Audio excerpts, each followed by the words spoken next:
Hey everybody, this is Gray, poet from Salt Lake City, Utah. I'm here to read a poet for a contributor to the Wasatch Wordsmiths. This is a little bit delayed. You can't contribute anymore, but you can certainly keep us in your minds as you go about your day. We are good people.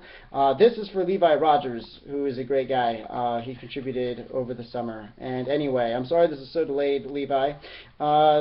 This is a poem called Let's Become Bluebirds, and the idea was we would become bluebirds and make a nest out of your beard, but then what happened was this instead. So here we go. I hope you enjoy it. Because death is all sorts of unpleasant, let's become bluebirds in our next life. Our tiny bodies dipping and rising, carrying the sky on our backs, a symphony in our throats. We would break music against human ears, who would hear us incomprehensible, write songs attempting to imitate us. Our tiny lives ending in the jaws of a house cat, named something ironically adorable like Fluffy or Mittens. Or perhaps we can be trees, standing still, growing as fast as patience, giving a voice to the wind, giving meaning to shade, our fingertips brushing against each other's fingertips for hundreds of years. We'll grow old, and each year make new rings as promises to each other and ourselves, until our throats are split by weary lumberjacks, or we wither against angry flames.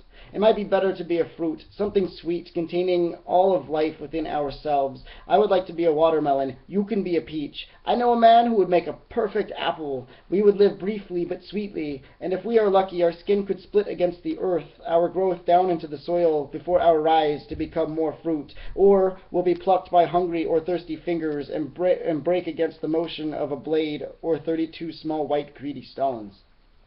There's really no way out of this mess of death, unfortunately. Even if we chose to become gods, our shiny light would eventually wane as our believers gradually forget our significance as they start to believe in themselves. What heathens and blasphemers they do not understand.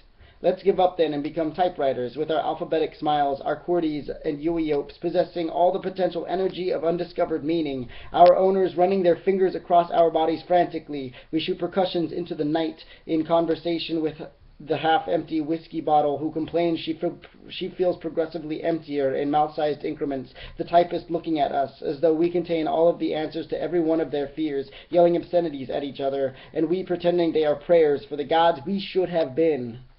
Before long, those fingers will forget how to polish us, and dust will settle upon us. The rust will form in our joints. We might be fortunate enough to become relegated to museum displays, begging for anyone to reach out a finger so that we can give them meaning. But their fingers will have more important things to do, of course, than to tinker with a relic, and we will sit with our soft existence, outliving everything as we slowly slip into obsolescence.